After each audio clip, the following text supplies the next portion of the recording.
what happened with the Fort Laramie Treaty? Why did it go to, down the tube, so to speak? At the end of the Civil War, more people wanted to move west, and then they were Sioux Indians didn't like them around. They were okay with this. Okay, and so who were the Sioux chiefs that really resisted that movement after the Civil War? Sitting Bull, Crazy Horse, and All key names to know when we get going here, okay? Well, I told you that what did the United States gain by the Fort Laramie Treaty? Excuse me, Shania, you tell me what did we gain? We gave them $50,000 a year. What did we get in return?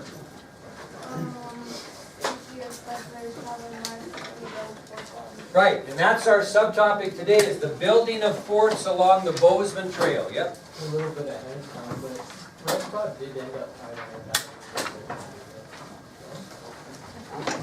He did not. Nope. He's kind of considered an old chief out of the loop. Sitting Bull took over the major command of that afterwards. So that was that's a good question. Red Cloud tried to be more the peacemaker. He went and met with Grant in Washington, D.C. and the whole works. But he wasn't more as radical and was not involved in it. Okay, as we mentioned, as part of the Fort Laramie Treaty of 1851, the federal government had permission to build forts along what we know as the Bozeman Trail. And the Bozeman Trail, just so you know, was a route from Fort Laramie in the Wyoming Territory to Virginia City in the Montana Territory. So it basically went, if you look up here real quick, like it kind of went in this direction up into this area here. And it was a very popular route of Western settlers. And so this is why they built forts along there. Now I'm not going to mention every fort they built because most of them are in Montana and we're in Wyoming, so we're going to kind of stay away from that. So again, I'll repeat it. Again, the Bozeman Trail was a route from Fort Laramie in the Wyoming Territory to Virginia City in the Montana Territory. Okay? And it was a very popular route. And it was right through whose land, so to speak. This, not so much Sioux land, I should rephrase that, through Sioux hunting grounds and Sioux burial grounds. And so that's where they built the forts. Now, what was another attraction to settlers west other than a new lifestyle maybe? Gold. And they discovered gold along the Bozeman Trail, mainly in Montana, at places like Virginia City and Nevada City and Bannack, B-A-N-N-A-C-K. Virginia City, Nevada City, and Bannack, B-A-N-N-A-C-K, excuse me. Those are very famous gold mining cities in Montana. If you ever get a chance to go there, they're pretty cool. They still stand pretty much as they did then. But anyway, now, it was a U.S. Army general by the name of John Pope who was given orders from Washington, D.C. to establish 3 solid forts along the Bozeman Trail to protect white settlers going westward, especially those going into the gold fields of Montana. So a U.S. Army general by the name of John Pope was given orders from Washington, D.C. to establish 3 forts along the Bozeman Trail. Don't write this down, just tell you. One was Fort C.F. Smith. Okay, don't write it down. One was Fort Reno. But the one that we're going to talk about specifically of the 3 was a fort by the name of Fort Phil Kearny. And that's where we're going to go because it's near Sheridan, and that's going to be part of our field experience when we go in a couple of weeks. So the forts were to be built to provide protection to white settlers that were traveling the route. And one of the forts we're going to talk about specifically is one, it's in Wyoming. I was teaching in Montana. I'd tell you more about the ones in Montana. We'll tell you the one about Wyoming known as Fort Phil Kearny. Now, does anybody know here what kind of geography are? I'm not real great on Wyoming geography yet because I lived in Montana for 50 years. But anybody know where Story, Wyoming is? Okay, where is that? It's in between Buffalo and Sheridan. It's between Buffalo and Sheridan. Not very big, is it? Well, this fort that we know as Fort Phil Kearny was near Story, Wyoming, and it was located along the Big and Little Piney Creeks. The Big and Little Piney Creeks is where it was located, near Story, Wyoming, which, as Bailey said, is just a little bit outside of Sheridan, right? On the way to Buffalo, correct? Now, when you have a fort, a certain military regiment's going to have to inhabit that fort. That's the idea, because they're providing the protection. And it just so happened that the Army regiment that would be inhabiting Fort Phil Kearny was the U.S. Army 18th Regiment. The U.S. Army 18th Regiment would be the regiment that would be inhabiting Fort Phil Kearny. And what do we need when we have a regiment in there? You need somebody to do what? Lead. What? Lead. Lead it or command it. And that just happened to be Colonel Henry B. Carrington. So Colonel Henry B. Carrington will be the commander of the U.S. Army 18th Regiment that will be stationed at Fort Phil Kearny when it is built. Okay? So the newly established fort would be inhabited by the U.S. Army 18th Regiment under the command of Colonel Henry B. Carrington. Now, who's going to be responsible to choose the site? Not John Pope. It was his job to make sure they got built, but who do you think would have the opportunity to pick the site where his fort will be? Carrington. So it'll be Carrington's responsibility to choose the site. And guess who he enlists the help of to try to find the site? A Western scout by the name of Jim Bridger. Okay? So Carrington enlists the help, or hires a Western scout, very famous Western scout, Jim Bridger. A little more famous in Montana maybe than Wyoming. But he enlists this historic Western scout, Jim Bridger, to help him pick the site. Okay, now what might you want to stay away from when you pick this site? You have to think about the time and what we're doing here.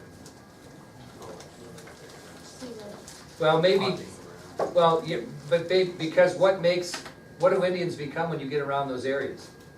Hostile. So they wanted to pick a site that maybe would be away from the location of any hostile Indian tribe. So Nick is partially right. You're certainly not going to pick an area near Indian burial grounds or hunting grounds, because that's going to attract issues. And so Colonel Carrington was trying to think of a spot that would not be located or inhabited by local hostile Indians. Now, Bridger found a site, or excuse me, Carrington found a site, but Jim Bridger didn't endorse it. He didn't like it, because he thought there were too many hostiles in the area. But Carrington found a site he liked. But Bridger wouldn't endorse it, because he felt that the local hostile Indians would become a problem during and after the construction of the fort. So let's think about this, fellas. Why would Colonel Carrington, fellas, pick a spot that Jim Bridger wouldn't endorse? Why would he pick that? Come on, guys. No, guys. He met a girl, and he married her a long time ago, and her name was Mrs. Carrington. And Mrs. Carrington liked the area. Yeah, this is what's going to happen to you someday. Mrs. Carrington liked the area, and she was tired of looking, moving around and looking. So even though Jim Bridger didn't think it was a very good site, the location that was selected by Colonel Carrington was actually chosen by who? His wife, Mrs. Carrington, who liked the area and was tired of traveling around looking for a location. That's what happens to you, fellas, just so you know. Even though you think you have the say, you don't. Any married man that's been married more than 3 months and says he's running the show is a liar. I just want you to know that. Okay? Now, so the Indian issue is going to be a troublesome topic, right? We're going to probably run into. Another thing that was an issue at Fort Phil Kearny is that Colonel Carrington's officers really didn't respect him because they considered him too soft. Okay, what does that mean? If you're a football player and somebody says, God, that Kroger, he runs pretty fast, and he's a pretty good athlete, he's pretty soft. What's that mean? What's it mean? Well, he's not very tough. Okay, he can't make a decision. I don't think they meant physically soft with Colonel Carrington. They meant that he was soft leadership-wise, couldn't make a decision, waffled, those types of things, okay? So the officers that were assigned to Carrington at Fort Phil Kearny considered him as soft because he wouldn't engage what that kept bothering them during the construction of the fort? Indians.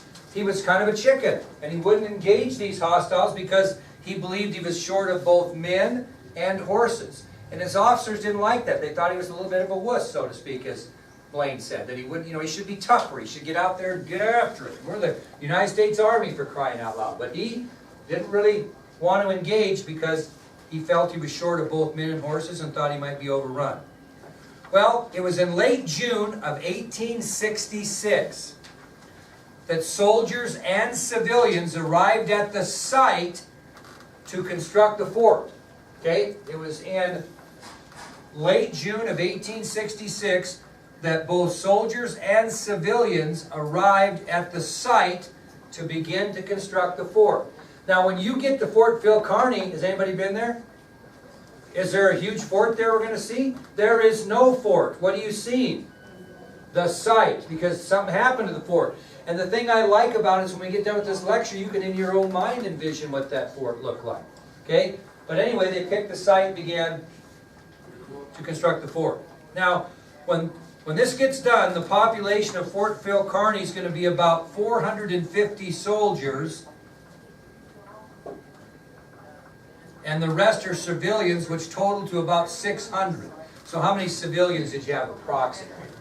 150. So there's going to be 450 soldiers from the U.S. 18th Army Regiment stationed there, and about 150 civilians. Okay?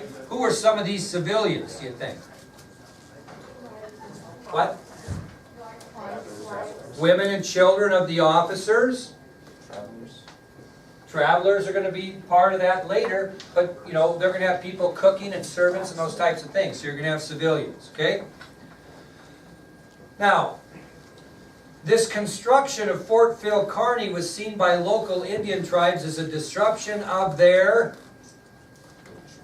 way of life, okay? Because the site wasn't a real good choice, okay?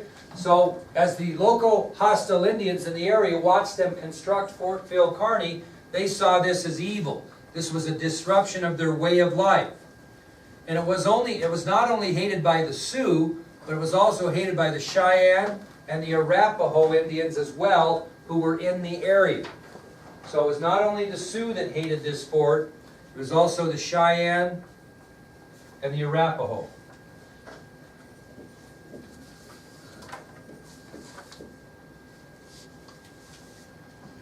Okay?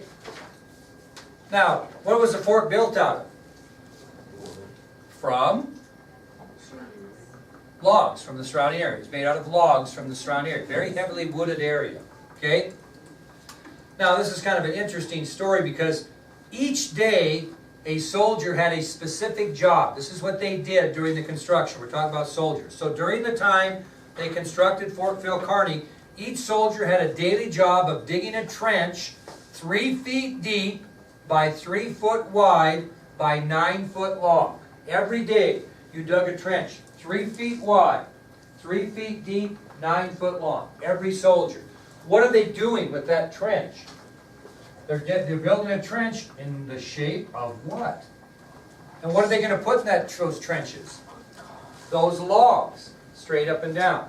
So every day during the construction of this fort, each soldier had the job of digging a trench 3 feet wide by 3 feet deep by 9 foot long. And then they're eventually going to have this trench built all the way around, and then they're going to bring those logs in and they're going to stand those logs up as the wall. That's how the thing's going to be built. Now, while some soldiers were digging those particular trenches, what were the other soldiers doing? No? They were, very good, they were taking wagon trains out into the forest and cutting the logs to put in the trenches. Okay?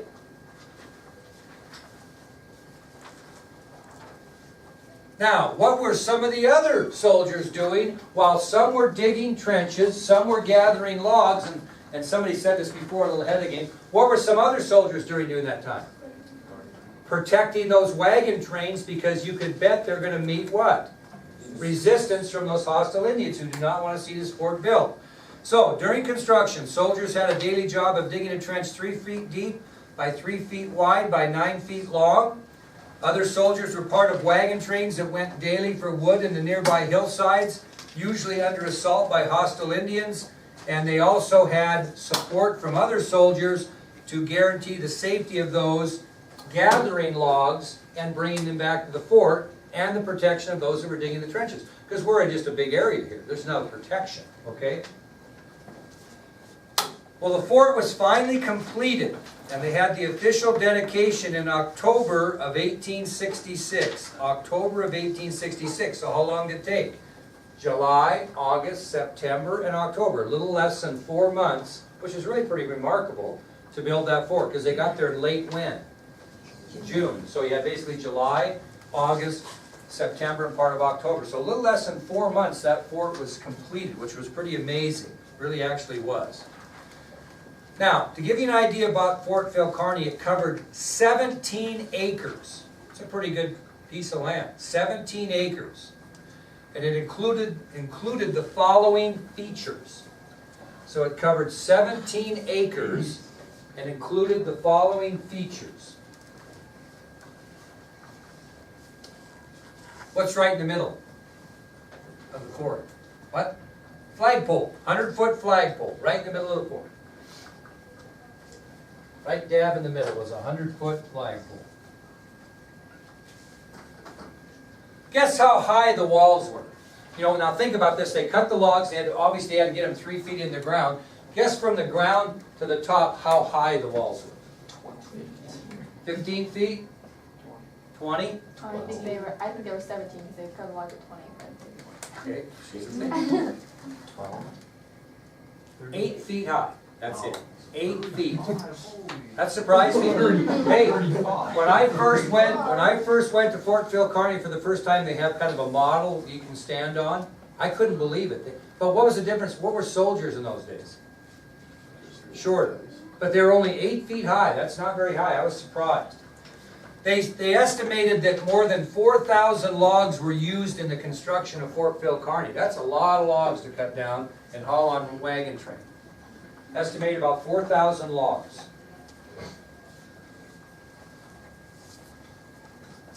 And the fort actually included 2 steam-powered sawmills. They had 2 steam-powered sawmills. What did they use those for? Building what? What? Cannons? What? Yeah. Like what? Like houses inside the fort? Furniture inside the fort? Those types of things. So the 2 steam-powered sawmills would cut lumber into boards for the construction of other buildings inside the fort, like the officers' residence, the barracks for the enlisted, furniture, etc. Now, when did Fort Phil Kearny have the most travelers staying with them? Winter, okay? Because they would get so far and they would stay there for the winter. They had them in the summer, don't get me wrong, but they didn't stay. They'd stay a little while and took off to get somewhere. They had a lot of people make that their destination to stay there in the winter as they were traveling the Bozeman Trail. Okay? So it provided winter quarters for many travelers that were moving into the Montana Territory to those gold fields that we had talked about. Now, overlooking Fort Phil Kearny was a very cool ridge. And it provided 2 things. What did it provide? What? Well, it actually provided one thing that they could see 2 different things. Provided what?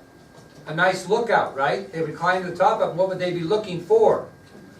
Hostile Indians or travelers that were coming. So this ridge overlooking Fort Phil Kearny provided a good view of approaching wagon trains and visitors, and also the location of any hostile warriors.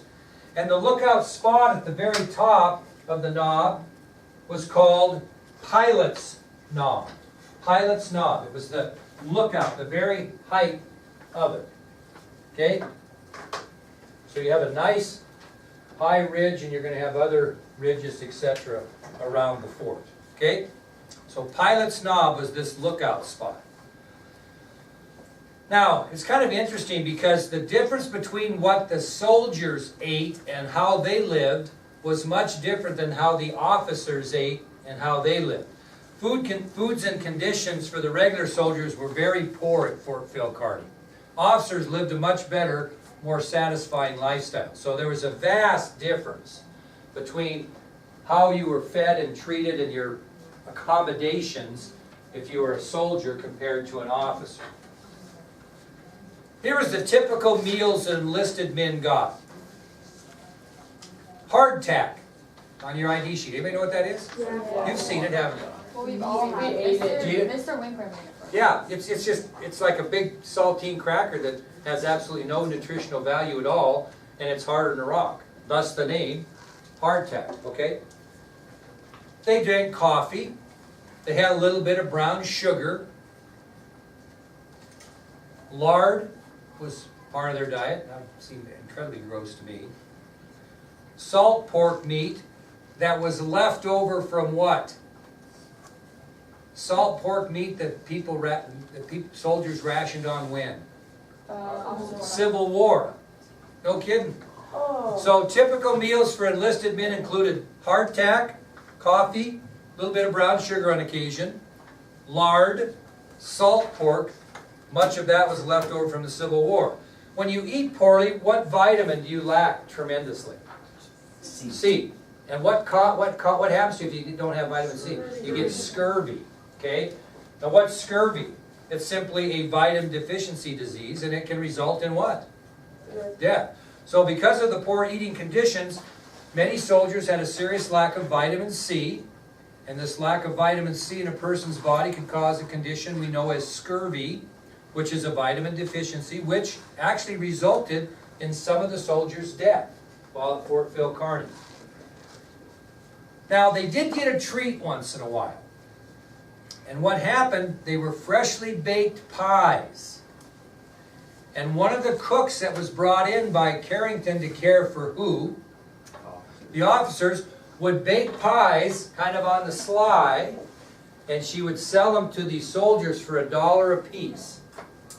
Okay, and she had pretty good success. And boy, those soldiers loved that.